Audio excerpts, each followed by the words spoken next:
Hello, everyone, and welcome to another episode of Brief Let's Talk About It podcast. And happy day to you guys.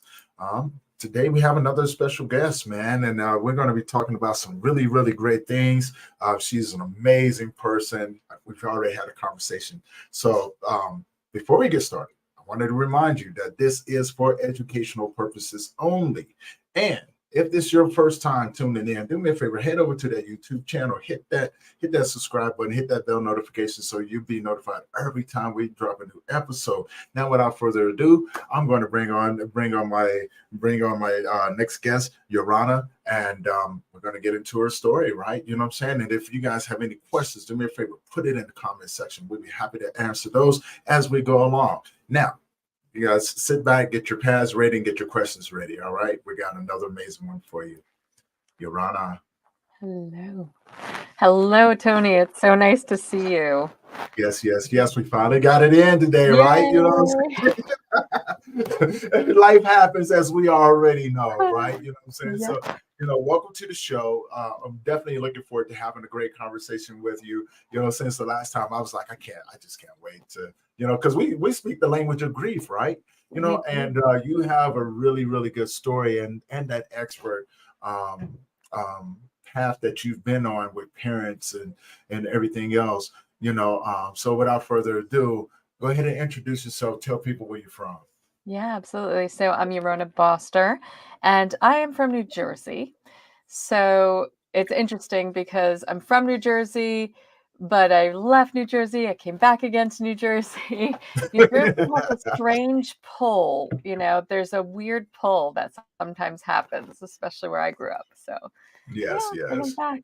And I'm glad to be here with you, Tony, today, talking about this subject because I think in the grand scheme of the world, it doesn't get talked about nearly enough.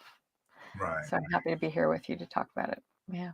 Well, let's get into it. Let's talk about how Yorana became who she was. Who you were as a child growing up and what changed. You know what I'm saying? And the trajectory that you went on as you Yeah. begin this process of learning about grief. Yeah. So I am the daughter of a Holocaust survivor. And there is something very visceral about celebrating grief. And I do mean that from a celebrating grief, in that we as Jews will create space to memorialize people, but it's so much more than a memorialization. It's an enactment of remembrance in grief. Right. It's a deeper, powerful place of trying to understand the process, trying to understand why these kinds of things happen, and the utter, oftentimes, senselessness of it all. So, from a Right. very early age, I was right in that space of knowing that my life could have not ever taken place.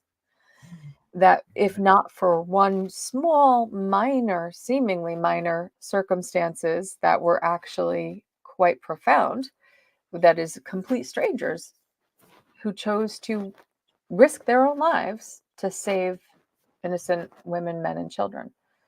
And that brought me to today. And what's so interesting is that along the way, I've always kept that thread of it. I've always kept that greater understanding that life and death are so much closer than we are willing to acknowledge. Yes. And as I started to experience life, I started to experience a number of varied hardships. But probably the first most significant jump into grief for me was losing my niece.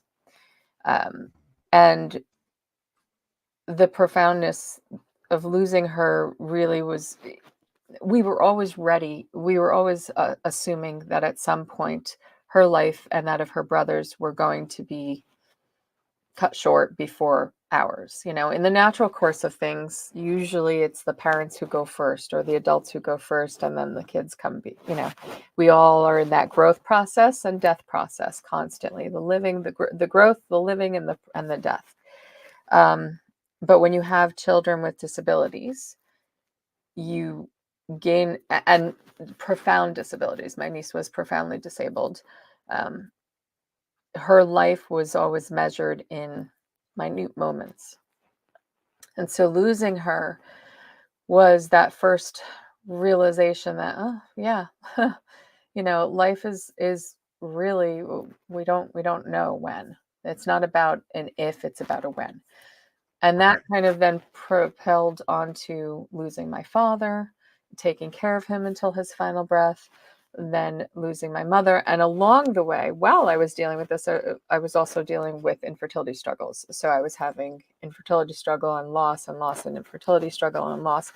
But I wasn't looking at the infertility as a loss so much until I started to look more reflectively back on it. Right. What's really interesting, though, is that after losing my father, I thought, okay, life's handed me enough stuff, right?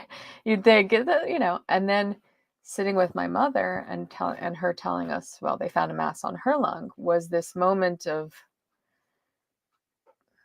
it's just surreal. And I still Mhm. remember sitting there going like, wait, it's been less than like a year and a half since my father's death. And I'm like, no, no, no, no, no, no. Well, God wouldn't be this cruel, like, come on, we got to get a break at some point. And then I realized, nah, you know what? There's no promise of fairness in life. Yes, yes, yes. I Mhm. love that you just said that, right? Because life isn't fair, but it's truthful though. It's honest. And oftentimes when when we feel that things are out of place, like children loss, right? Um, and I come from a place of experience. After losing my son, I lost my mother, lost father, brother, and all of these different things. And I joke about it now, right? I'm like, yeah, yeah, I'm a dinosaur. I know what it's like to almost be extinct, right? People oftentimes don't they don't like the joke because they're like, why would you say that?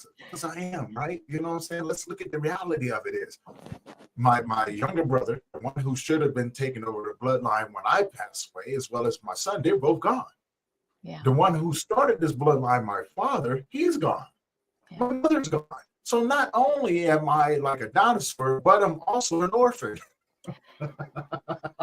I'm, s- you know, I'm so glad you said that. I think so often as a society, like just the culture is that orphans are young, right? But one of Right. the things you don't realize when you become an adult is that when you lose your parents, as an adult losing parents, you are also orphaned. And when we lost my mother, I still remember having a conversation with my sister where she said to me, Yorona, do you realize we're orphans now? And it hit me so hard because it's like, whoa, there's Yeah. something really crazy in that moment that you're like, wait a second. So I've got to take the lead. Oh, this isn't comfortable. There's nothing good about Yeah. this. Yeah. Right. And when you're a younger adult, it's harder because you're like, I know people who have their parents and their grandparents into their 90s, 80s, and they're like, I can't imagine losing my parent. I can't imagine losing my parent. Well, here's what I've been saying lately. You need to, because it's not going to be an if, it's going to be a when. And this is Yeah. a constant repetitive conversation I've been having with people lately.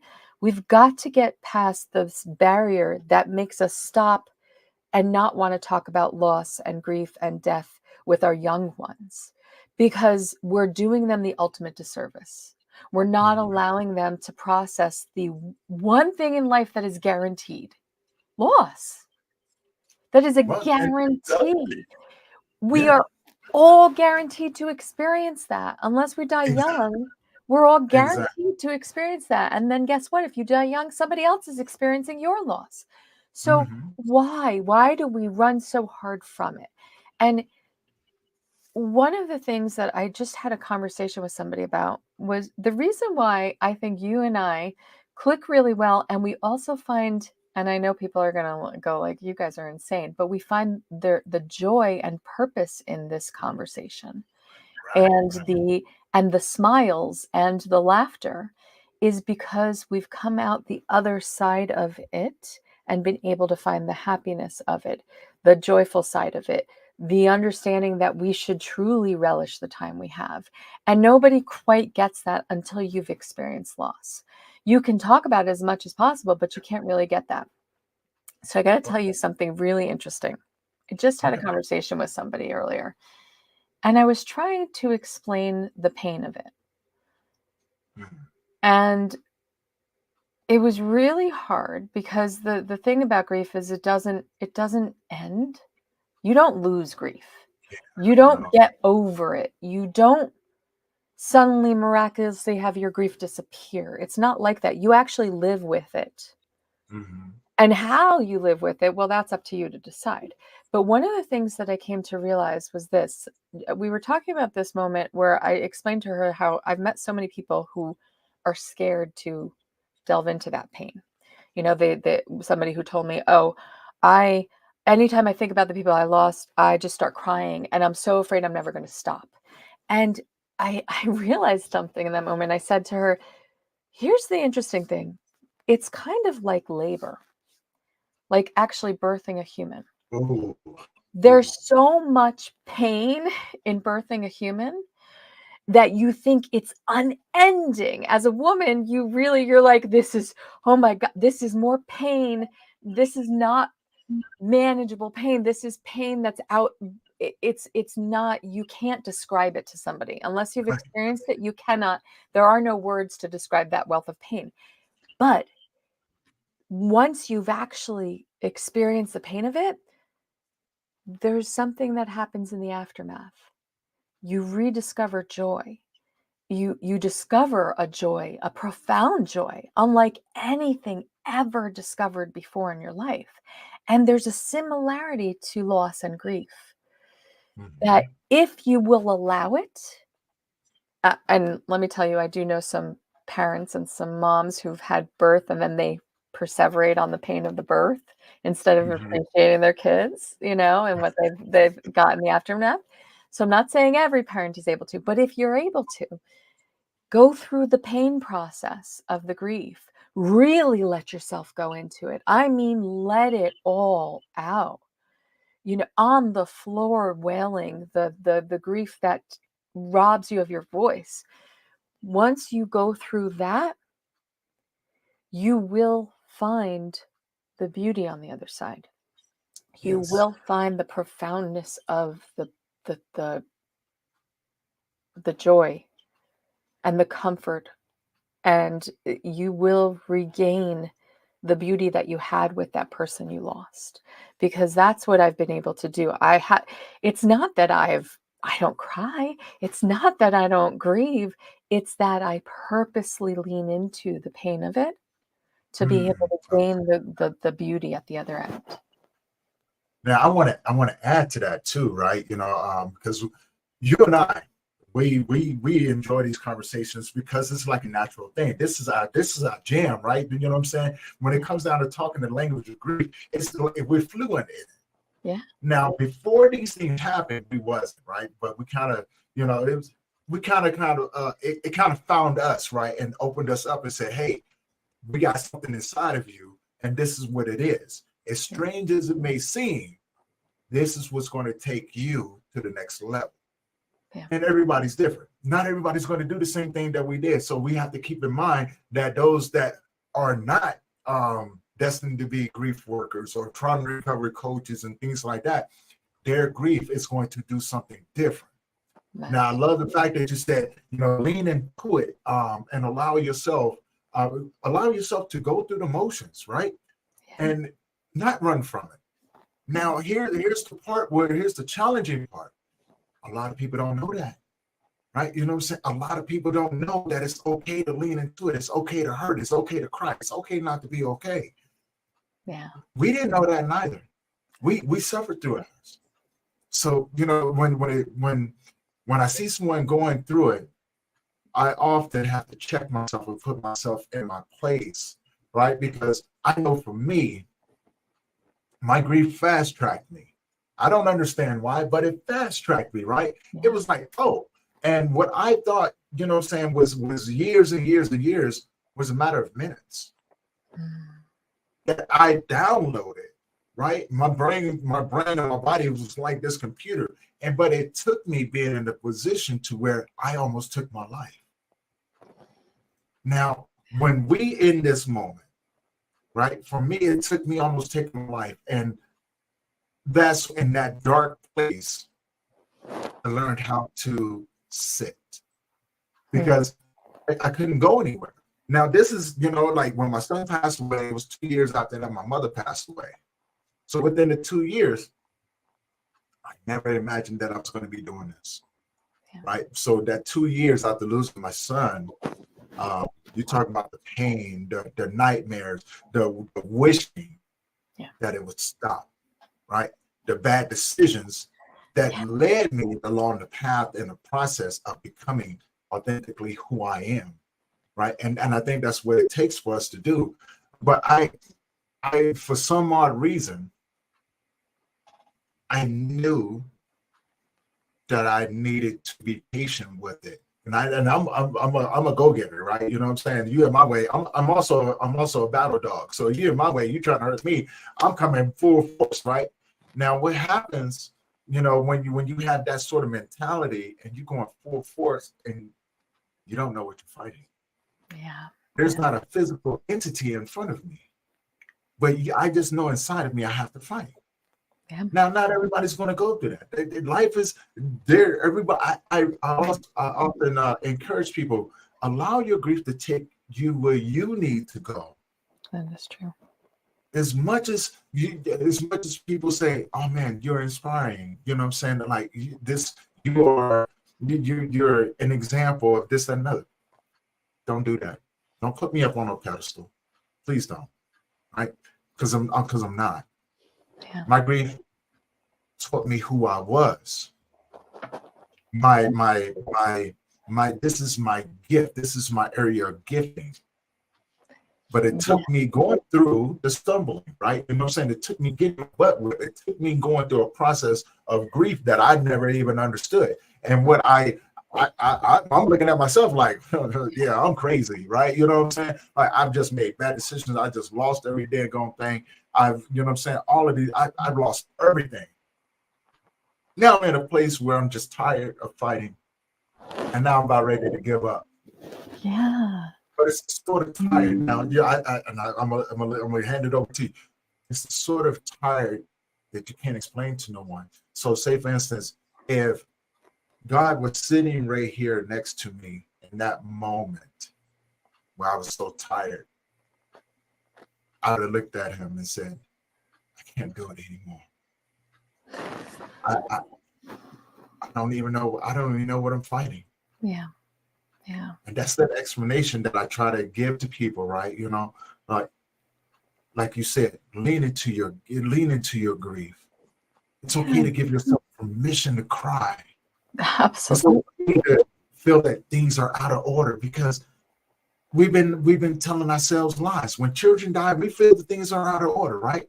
Right. But the truth of the matter is, life is truthful and honest because it has no guarantees. And there's nothing that's written anywhere. And I dare someone to challenge this. Show me where it says that we're exempt from the things that we go through. Right. Right. There's no exemptions.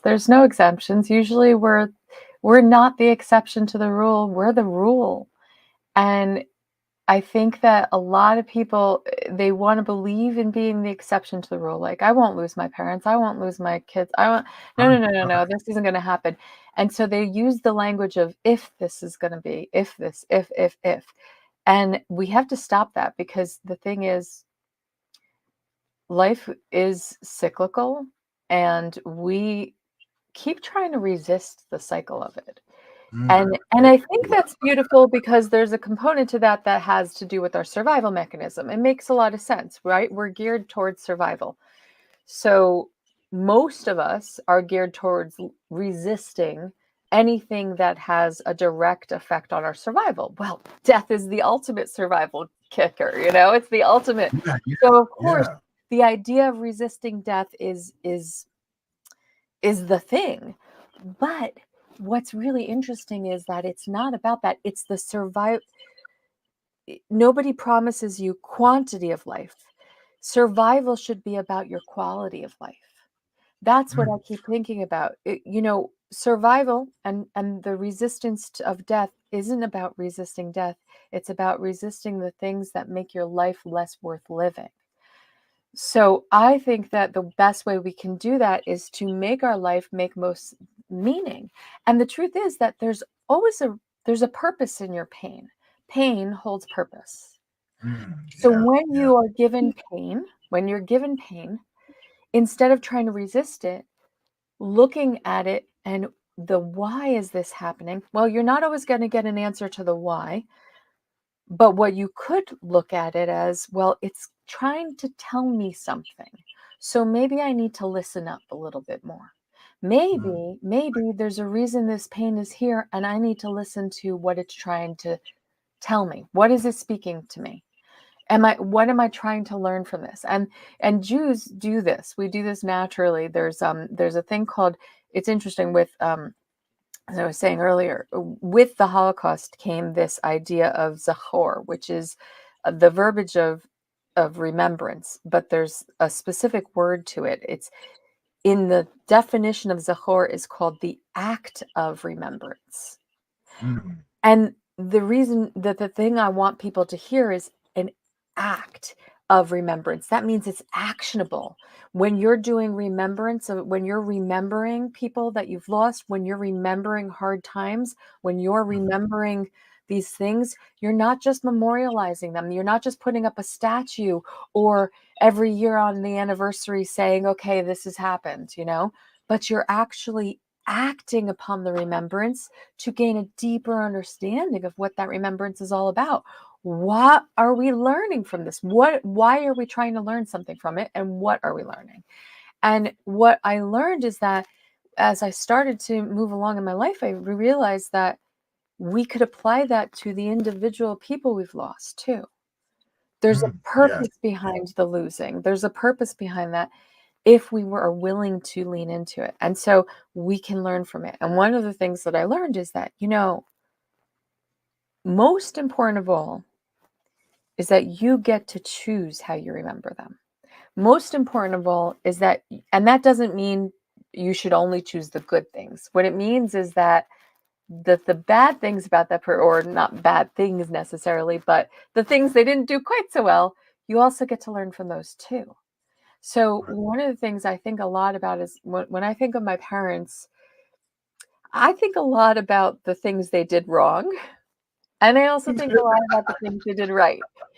Right. And I don't think about the things they did wrong with resentment. I think about them and I say, well, what could I learn from that?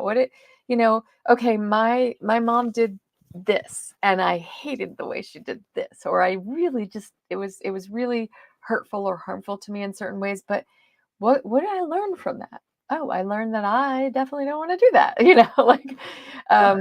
and things like that. But I think what's a greater process to it is that uncovering all of those things about the person, everything in their totality, means you get to relive them as a whole person, not just the highlight reels, but as a whole person. And I think, and that truly keeps them alive in my heart. And there's a saying, to keep someone alive in your heart is to never truly be gone. And when we do that, when we bring that person fully alive in all of their qualities, good, bad, ugly, other, we really do them the best honoring we can, because in that moment we really have the capacity to remember them as a whole person. I personally, when if you go to a funeral, you hear, oh, this person was such a wonderful blah blah blah blah blah, blah. Nobody's going to stand up there and say, my mom wasn't such a great person. I loved her. She wasn't such a great person. You're not going to hear that kind of a eulogy unless the people really. You might, though. Yeah, you might. I've been in conversations with people, right? And you said a few things. You said one thing that I really want to touch on, because I maybe, what I'm saying, the survival statement, right? I love what you said, because everybody's going to perceive that as something different. just like I perceived it as something different. Like when I thought about survival, and I love the fact that you reversed it and said, survival is about the quality of life and not the quantity of life. Now, depending on the situation, so say for instance, for men like myself Mm. who have been surviving my whole entire life, it wasn't about the quality of life. Yeah. It was about the quantity. So in the situation, and this is what I mean, right? You know what I'm saying? So I'm not discrediting it. I'm just saying, hey, let's add this to it. So, you know what I'm saying? And expand what that looks like on different levels, right? Absolutely. So when I was out there surviving in the gangs and things like that, no, I didn't think about the quality of life because my quality of life was like survival of the fittest. That means that every day I'm out, every moment, every minute, every second of every day, there's the possibility that I may get killed. There's a possibility that, you know what I'm saying, the cops are going to take me to jail. Yeah. Anything could happen. So it's hard for me to look at the quality of life when I'm just trying to get through the moments, these minutes, these multiple seconds as I begin to move, right? And it wasn't until I got older, like way older, right, and have my son, where I had to sit back and I had to get out of survival mode and I had to learn how to live, Yeah. right? Yeah. And the living part was where I began to appreciate the quality of life. And I began to look at the future steps and extend those moments to where I lied to myself and said, I'm going to be here for the rest of my son's life. Yeah. And I say that with true honesty. Yeah. Right? You know what I'm saying? Because that's what it was. I'm thinking about the quality, having a big old house, having a couple of acres, getting a couple of horses, some cows, some chickens, having my own lake, things like that, because I'm looking at the quality of life that I want to provide for my son and myself. Having nice cars, financially stable, et cetera, et cetera, et cetera. Right. And that's why I said that's what a lie became. Yeah. I didn't know that it was a lie. I really didn't. But I'm honest. I'm honest with the definition of how I word these things, because there's a lot of people that go through this and they may look at it and look at the survival technique and go, well, that's not what it was like for me. So I'm just adding that different element to it. You know what I'm saying? And like I said, I totally agree, because there's people that's going to look at it too, like that survival was my quality of life, right? So there's different ways people can look at it.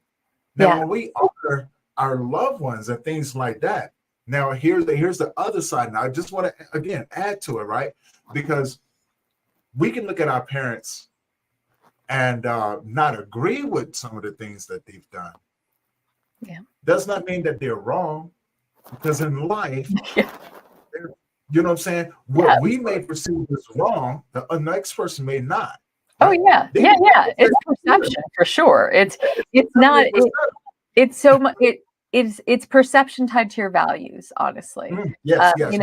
How one person lives here doesn't mean that they're living less than somebody else living over here. It just means that they perceive, they have different values, and so they perceive their life values as, they categorize them differently than you do.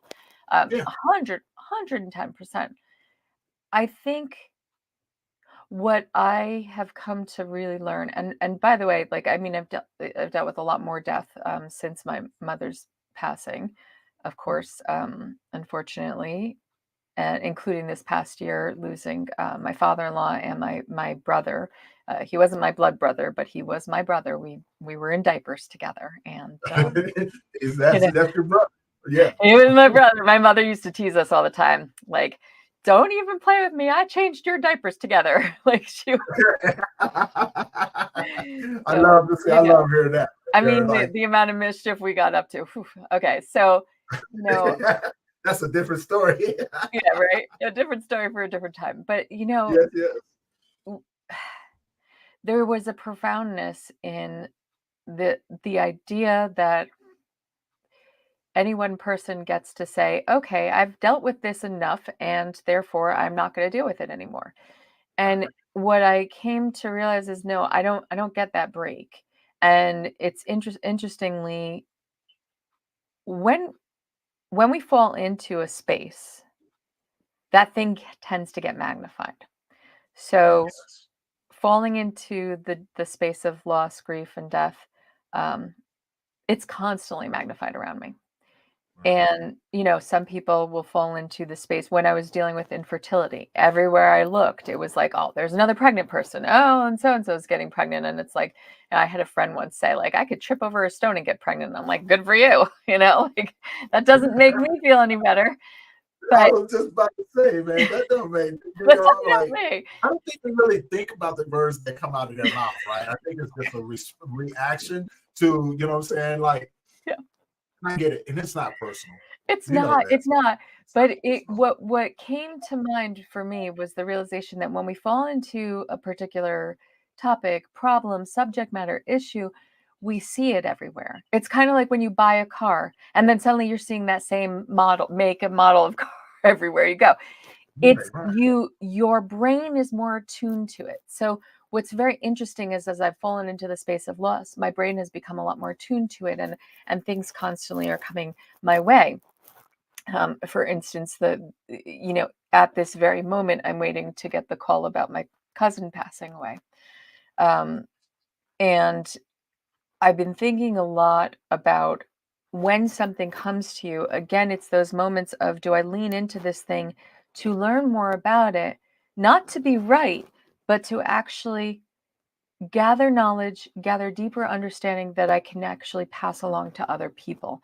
And I think that Yes. every human being, like you said before, like some people are going to resist it. Some people are going to be just naturally saying, no, no, no, no, no, this is not something I want to get to.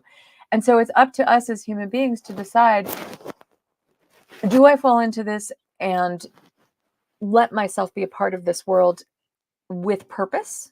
Or do I resist it every step of the way? Because one of the things that I've learned is that the resistance, resistance is futile. It does eventually, it will just I keep get coming, you. I get you. right? And so when something happens and you keep resenting it, being angry, being hate driven, being, instead of leaning in to try to learn it from a deeper understanding, you're doing yourself a world of disservice, not because it's wrong or right, but rather because you're not trying to gain a deeper understanding of your perception of the values that this thing is coming at you with. Like, build Okay. values Okay. around that thing, learn about it, not to be right, but to gain understanding. And so one of the things that I've learned about loss is that every person, you're right, I don't have the right to tell you how to process your grief, how to process your loss, or whether to resist it or not. But what I can tell you is what I've learned and how I've made it more purposeful in my life so it doesn't tear my life apart. Because Okay. one of the things I've come to understand is that when a problem hits us in the face, and it keeps hitting us in the face, and it keeps hitting us in the face, and we're just like, stop, stop, stop, we're only surface level managing that problem instead of saying, why does this thing keep hitting me? What, Mhm. maybe I need to stop saying stop Oh, and start understanding it better. Like, what is it about this thing that keeps hitting me? And gain a deeper understanding of ourselves in that moment. So, people who talk about getting into abusive relationships, people who are marginalized, people who are, thrown hate at willy nilly. Look, I'm Jewish. I'm Jewish. I know hate really well. You yes, know you hate, do. right? We know hate really well. But there's more to hate. There's more there. And if we're willing to uncover that, maybe we can actually create space for deeper learning for more people. And so Mm. that we can help dissolve that hate. We can help dissolve the ignorance around that problem. Again, not to be right or wrong, but just to gain a deeper understanding of it. I've been thinking a lot about where hate comes from lately, especially given the circumstances in Israel Yeah, and the yeah. fact that We my can sister, definitely talk about that too. yeah, I mean, my sister lives there. My niece is starting in the IDF in the army next month. Um, my sister's constantly in grief and processing loss after loss after loss. And I can see a person who has such a golden heart and who loves people so easily and willingly and is so willing to look past surface level stuff and is such an empathetic soul. I can see hate rising in her. And it scares me because when people pour enough hatred at you, you pick it up.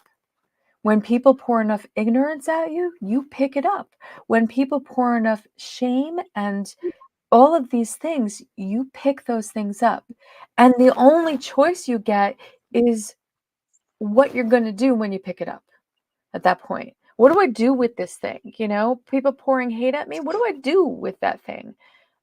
And there's nothing quite like grief, because it's the end all be all and loss and death, to say, I can't put this thing down. I can't. I don't have a choice to put it down.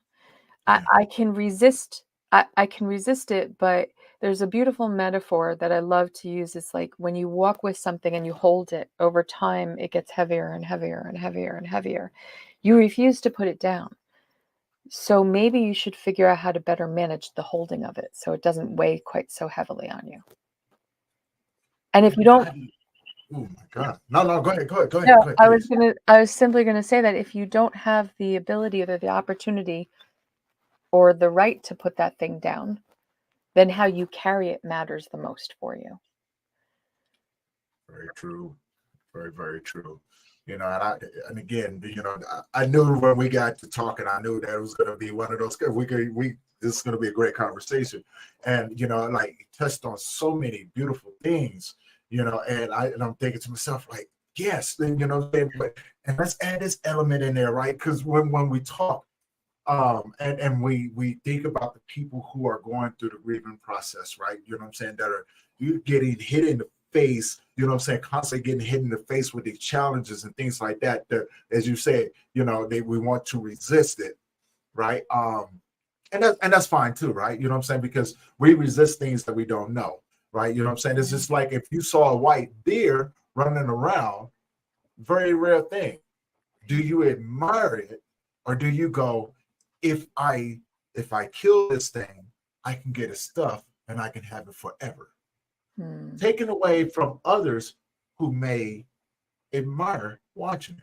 See, as human beings, in a lot of ways, we're destructive by nature, because if something that we don't understand, our first instinct is we have to destroy it. Yeah. Same thing with grief, right? Now, here's this, and I tell people sometimes grief is self-inflicted. It can cause self-inflicted wounds. You know what I'm saying? For example, you know, a lot of men like myself, grief happens. First thing we think, you know, we got to fight it. We got to resist it, because that's what we know what to do. I was just having a conversation with someone, and I told him, I said, you know, and the crazy part about grief, especially when it comes down to men, we want to fix the situation. We want to fix the hurt. Yeah. Now, here's the funny part. When we can't fix it, we have to break it. When we realize that it's a part of who we are, right? This is why the rate of suicide between men go up. I can't fix me. See, we have the terminology, and I really dislike this terminology. Broken. Yeah. I'm not broken. I'm not a thing. You're not broken. So I tell people, take that word broken and throw it out the window. You're not a thing. You can break a bone, but it heals. Right? You know what I'm saying? You can break glass, you can break brick, you can break a car, you can break this, that, and another. When it comes down to people, you can hurt very deeply. Yes, that's true. Change the word from broken to hurt, because why? When it comes out of your mouth, it sounds a little bit different. You keep telling the person that they're broken, they tend to walk the path of brokenness. You tell a person, if a person can admit, I'm hurt, I'm so hurt, what happens, it gives a different vibration out. Now you're starting to attract different paths of healing and knowledge, and you know what I'm saying, and wanting to understand a little bit more, right? And it's changing that word around, just changing that one little word. I like that. To hurt. I'd like that, and I'd add a caveat, or I'd add also another reframe on that. There's a saying, broken crayons still color. Yeah. And but what I think about, well, So what I think about when I think about death and grief and loss is that you may have lost somebody you love so deeply that it feels like you're broken, but the reality is you're still breathing. So long as you're still breathing, you can keep going. You just have to figure out how to reform yourself. You may never I love that. you're never gonna reform yourself the same way you were when you originally came out of the box, but you can reform yourself into something pretty fantacular, like pretty spectacular. I was gonna say two different words there, but I you, love the way you combine them, right? But okay, so do me a favor. yeah, Take the word broken out, right? Because you know what I'm yeah, saying, when we talk about things, yes, broken crayon still color. mm, But when a person is hurt and on the path of healing, they yeah, create masterpieces. yes, I love Think that. about that, right? You know what I'm saying? Because Yeah, even though the crayon is broken, you got half a piece. yeah, But when yeah. you start to heal, it does what? Now, you know what I'm Oh, saying? And this is just me, you know what I'm saying? This is the way my brain, my mind thinks, and this is what gets me through, right? You know what I'm saying? Again, this is for educational purposes yeah, only. See, absolutely. people can take from it what they want. Yeah, I just have a different analogy about how I move through this world now. So, you know what I'm saying? I go, no, I'm not broken, I'm hurt.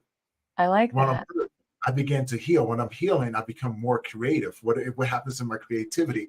Well, I can begin to see the creative opportunities to be able to create um, better educational purposes for Mm, others to be able to follow, right, in a way to where they can take it not as a whole, but take it in sections and go, wow, yeah, I like that. Or they may go, I don't like that, right?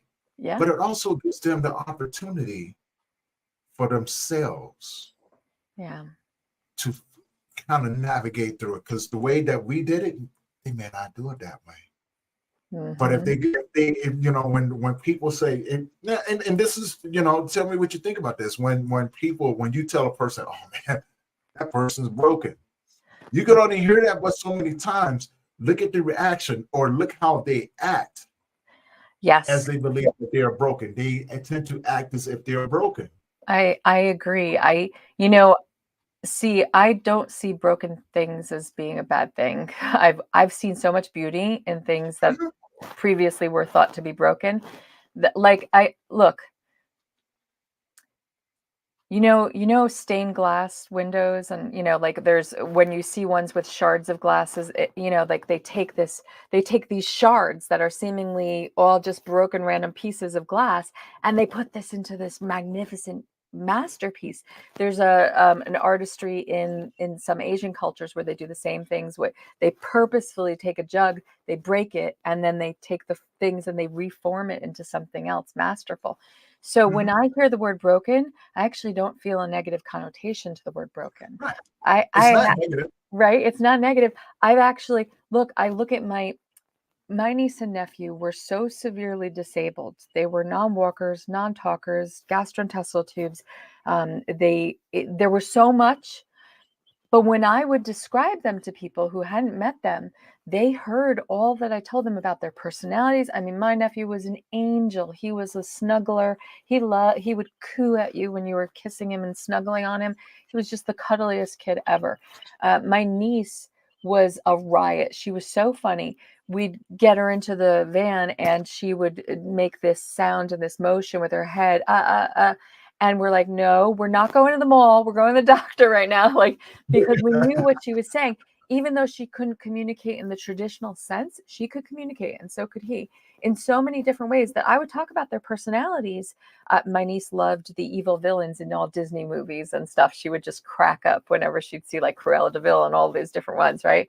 When we went to Disney, Make a Wish sent us to Disney, and we got on a ride. My sister hates the heights.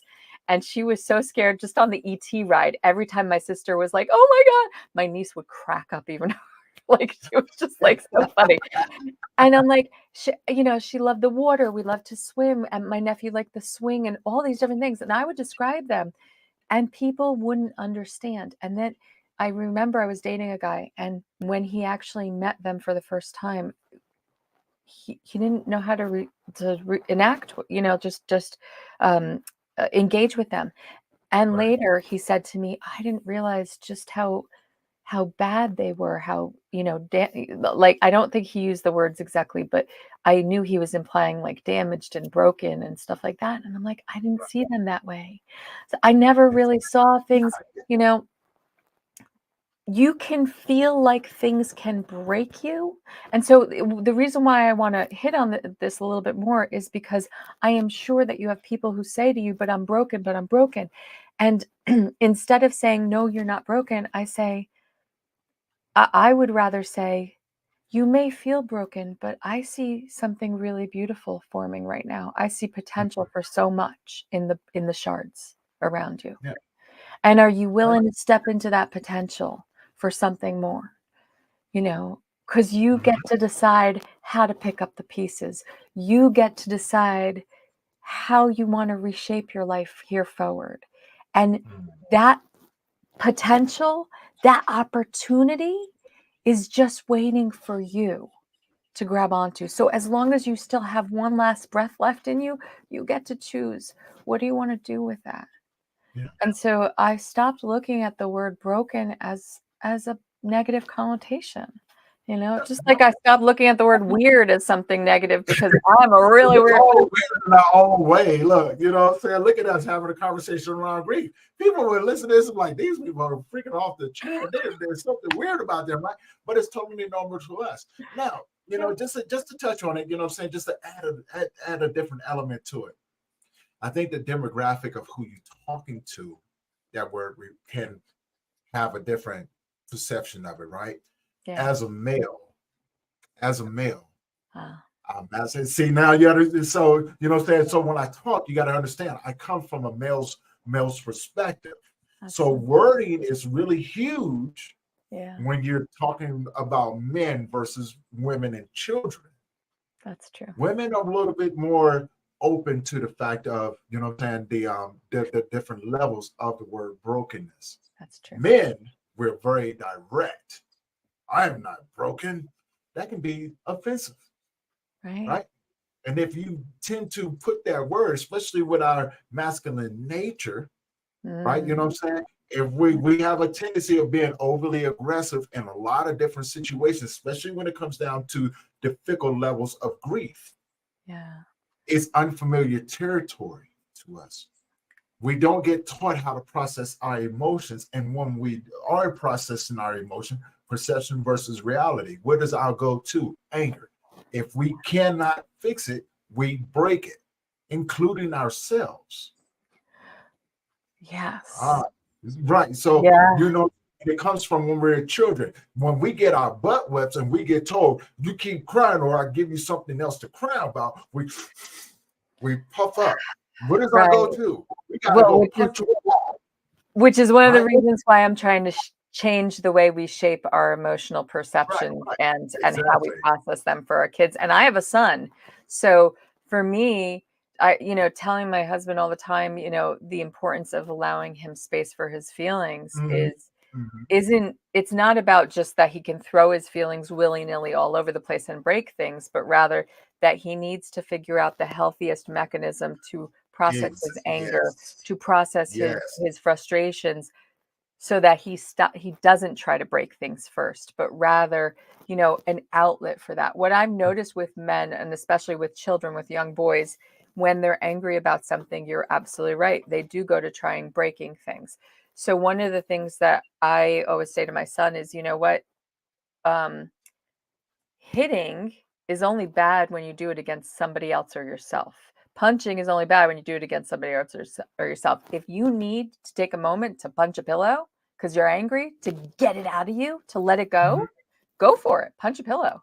There's nothing wrong with that. It doesn't work for him. Sometimes breathing works for him, but more often than not, he actually needs to just vent it out.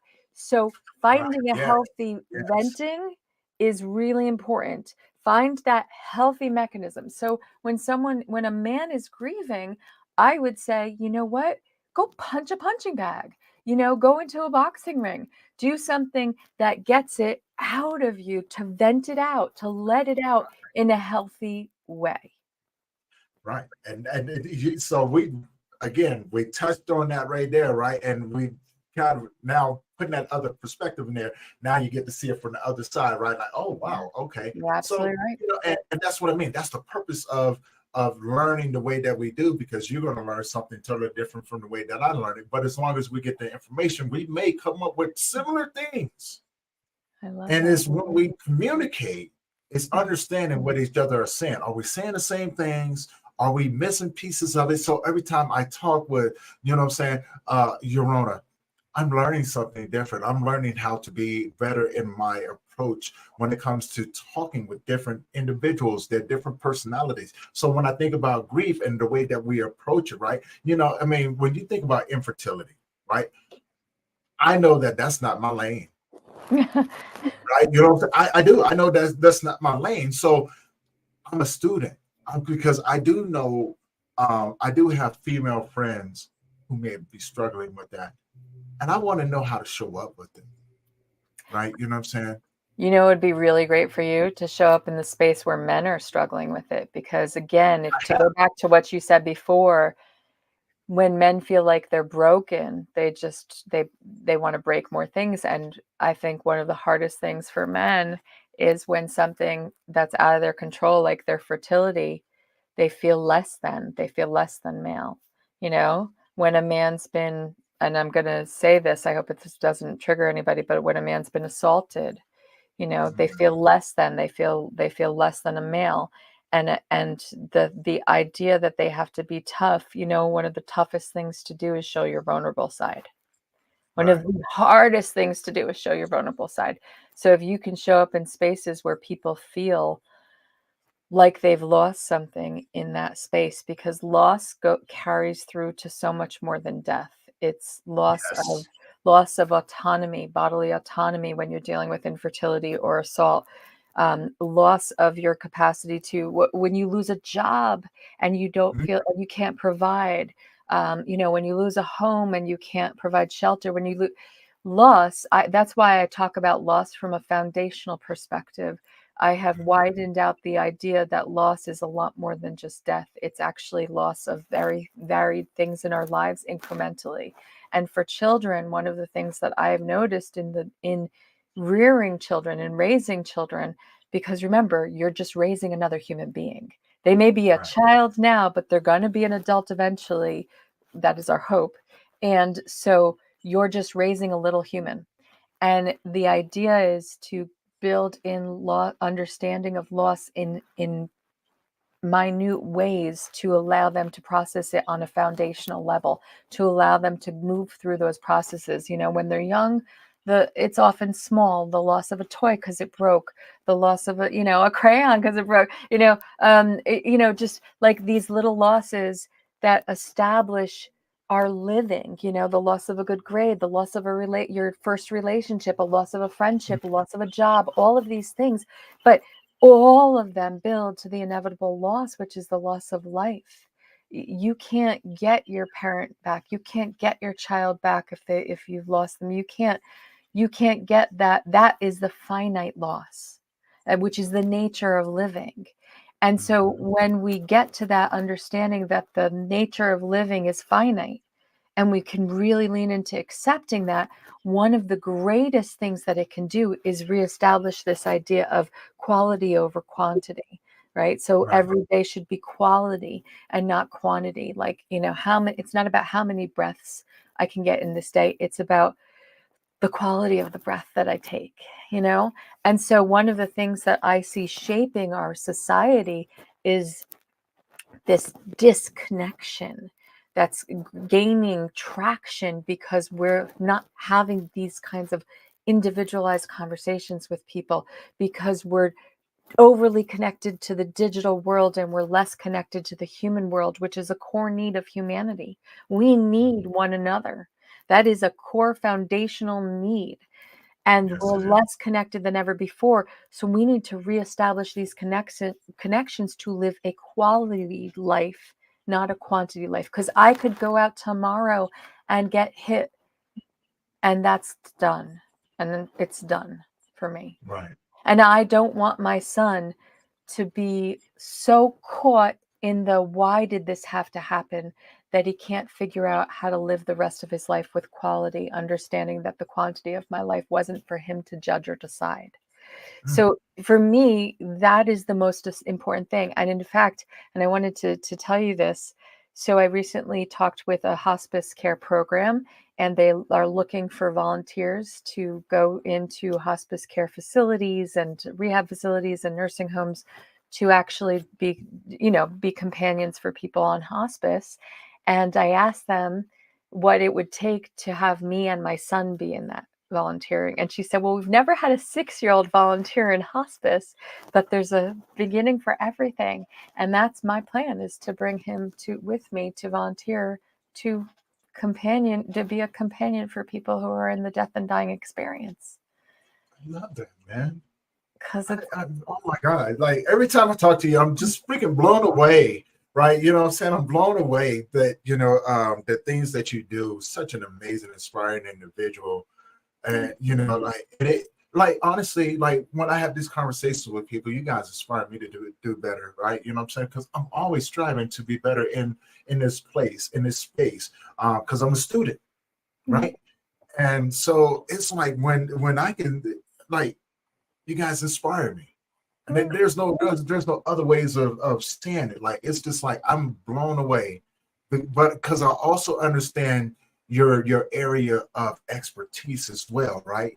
And I understand mine. So you know what I'm saying? Like, don't get me wrong.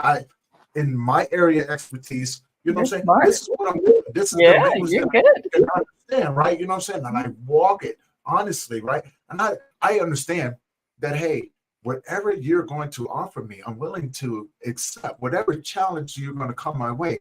I'm going to live in the moments of that challenge.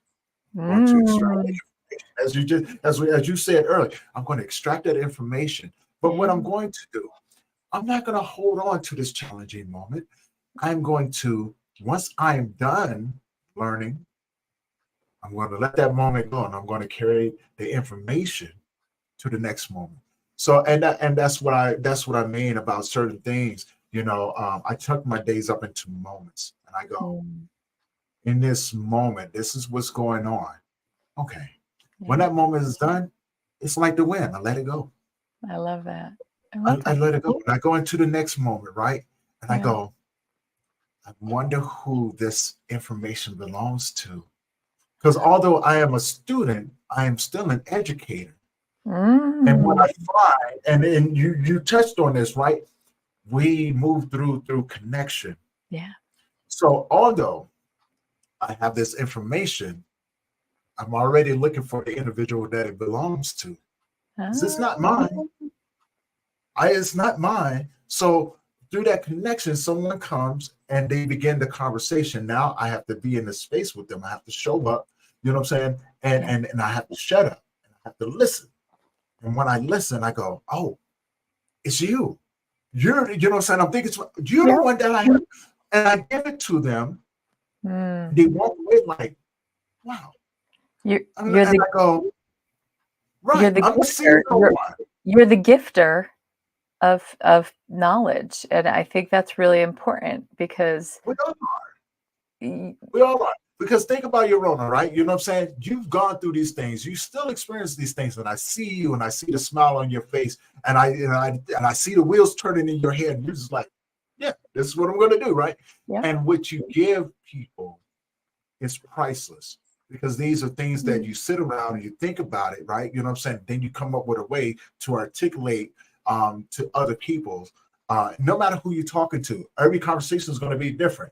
You know Yeah. what I'm saying? And the way that you articulate it is going to be different, but the meaning is still going to be the same. Yeah. But your approach, you know what I'm saying, and how you interact with these individuals is your adaptation of the education, Yeah. how you transfer it, Yeah. The right? You more know what I'm saying? versatile, yeah, when you can lean into information with versatility and figure out how to create a path for learning in different Ah, variations of communication. It's all about different methodologies of communication, right. It's you our know. approach. Yeah. It's our approach and how we show up in the moments that we're in these, and that we're having in these moments. Not to carry it over all day long.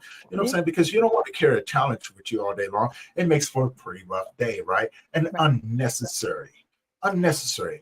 Have Yeah. fun in the moment. You know what I'm Well, saying? you know what's interesting? That's one of the reasons why my objective, sorry, not objectivity, but rather my objective is always to take information that I gain and figure out ways to turn it into actionable things. Because Right. one of the things that I've found for a lot of people is that they can't function past, they circle the drain of thoughts and emotions, and they can't take that thoughts and emotions and process it into an action that has a healthier outcome. So oftentimes those thoughts and emotions, you get stuck in that process, that little Mhm. circling the drain, that whirlwind of it, and you have trouble extracting the, okay, but what do I want to do about this thing, right? So one of the things that I keep harkening back to is this idea of, like, we, if our society, especially Western cultural societies who really try to shield our kids from loss, if we actually created community services centered around loss for our children to be able to engage with, obviously not true end of life, last minute care, palliative care, but rather in the process of, if we got more young kids to be a part of the process that I'm bringing my son into, the profoundness of that experience would leave a lasting impression upon kids in a way no TikTok video anywhere could ever possibly achieve. And and I Exactly.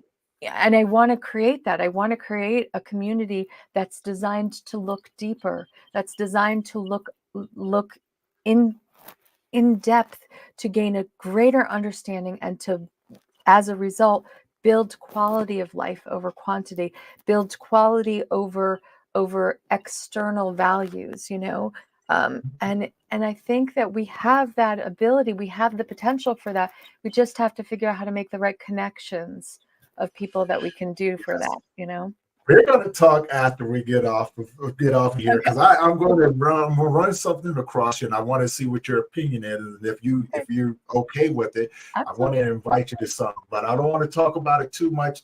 I think because again, I'm one of those individuals. I have a lot of things going on. I have a lot of projects and things like that I get that. um, that falls along those same lines. Education, how to show up, mindset, what I'm saying, but also approach, right? Yeah. You know what I'm saying? Yeah. Approach and conversation, creating an environment to show up with those who are walking Yeah. that path of grief, Yeah. and being able to be effective in that space of comforting, Yeah. right? Now, with that being said, see, we've already gone an hour, and this is like we can go more, right? You know what I'm saying? Talk all I, day. Yes. I know, right? This is our jam, girl. This is our jam. This is what we do. People don't understand that, but like we go deep on a lot of things, and you know what I'm saying. Yeah. So, and with that being said, we're going to go ahead and wrap this thing up, and I want to ask Yaron, if you could give the audience something, Yeah. what would you give? Grief is a rubber band. Mm, It's not a process that you go through that has a starting point and an end point. Grief hmm stays with you, but it's more than that. It's a rubber band process, which I think, um, instead of it being a cycle, it's sort of like when a rubber band is fresh, it's really tight and restrictive. And when you first experience grief, it's that it steals your breath, it snaps hard into you. It is so painful. But as time goes on, it's not that you lose your grief, it's that it loses some of its grip over you, some of its elasticity. And over time, it starts to stretch out, it starts to weaken. But every once in a while, something happens and it snaps right back in place, and it feels just as strong as the moment that you first experienced it. So, what I tell people is breathe through that moment, because it's a moment and it's important, and you need to acknowledge it. Try working against that is going to be futile. So allow that grief to come again, and then keep moving forward, knowing and understanding the rubber band is always going to be there. The grief is always going to be there, but your life will grow around your grief. And each day that you breathe, and each moment that you do another thing, and each moment you smile at somebody, each moment you say a word to somebody else, each moment you cry with someone, each of those moments is you living your life. And so at first it does feel like it's just quantity, it's just getting through every single breath. But as life goes on, you start to develop more quality in it. And then your grief, again, it's there. It doesn't disappear, but you can live within, you can move forward with it instead of trying to leave it behind. I love that. Now, how can people find you? I got your information there, but I want people to know how can they find you? Yeah. Um, Best and and what, easiest thing is footprintscoaching.org is my website. So that's like the one and done place to find me and to figure out how to contact me directly. But you can also find me on LinkedIn. You can also find me at Yaron Boster 1 on Instagram. And you can also find me on Facebook. I don't do Twitter and I don't do TikTok. see, I was gonna get you on TikTok. I was like, we need to do some lives, girl. Like we about to do I this thing. haven't delved into that yet. I get that it's a space that I should go to, but I'm like, maybe I'll let you. I'm always open to possibility, so I'll Well, I'll leave it when at we that. think about it, right, we want to get the word out there to educate people. We want to have these conversations. So, I got on TikTok. Granted, I'm not very active on TikTok, but I do enjoy the space. I'm just trying to connect with other individuals like ourselves to go in and have these conversations because not only is it a great way, and it's the fastest way that I found to grow an audience. Hmm. Yeah, that's Right, true. you know what I'm saying, to grow that awareness of who we are, because every time we do things like this and go live and do live podcasts and things like that, we're expanding that knowledge and the awareness of who we are Yeah, as grief practitioners, grief workers, and we're showcasing our niche so people can have a more personable understanding, that is true. what I'm saying, of what they get into. So if someone say, I'm going to reach out to you, Rhonda, because I love what she's saying. And what I'm saying, I think that she's the one that can help me. Now, and I say this to say this, because have we not had this conversation, Yeah, right? You know what I'm saying? And you telling people and showcasing your knowledge, and bringing awareness about all of these different things, it'd be kind of hard to have an individual know what they're getting themselves into, that right? is true. That is true. Yeah. Yeah, Or you're on. I appreciate that. I'm open to everything and anything. So at some Yes. point, the growth will take its place where it needs to go. Yeah. Exactly. And this is why we do it, right? You know what I'm saying? Because Yeah. what's the purpose of having platforms if we can't bring beautiful, amazing, intelligent people on That is true. to showcase their education That is true. and to help others? Because that's what we're called for. We walk the path of grief Yeah, and we struggle so others didn't have to, right? that's true. We're giving them something. We're giving them hope and healing, especially in the world that we live in today. And that's what it does. We're called to be on the front lines Yeah. because without us being on the front lines, I think the world will be a lot more dangerous. Mm, that's a good point. Very valid point. I'll take that one. I'll Yeah. definitely take that point. I love that. Thank you. Well, Rona, thank you for being on the show today. Thank you for such an amazing conversation. We're going to have to do this again. You know what I'm saying? At this time, I want to offer you this like I offer everyone else. I do a new segment called Let's Talk About It Wednesdays. You know what I'm saying? And I know, and I want us to touch on infertility, right? And that's your field. Yeah, And I would love to have a conversation behind it. You let me know what you think. No sure. pressure. Sure. But yeah, you let me know, and we'll make it happen. For Okay. everyone else, thank you for tuning in. And if you're tuning in later, do me a favor. Reach out to Yaron. Go check out her website. Get that wonderful, beautiful information from her. And if you haven't already, and you still made it this long, go do me a favor. And it's a repeat of what I said in the beginning. Go to that YouTube channel, hit that subscribe button, hit that bell notification, leave a comment, share it with someone that you think that can benefit from these conversations. And as always, I am Tony Lynch. This is going to conclude another episode of Grief Let's Talk About It podcast. And until next time, thank you for your continued support. And you guys stay safe. Peace.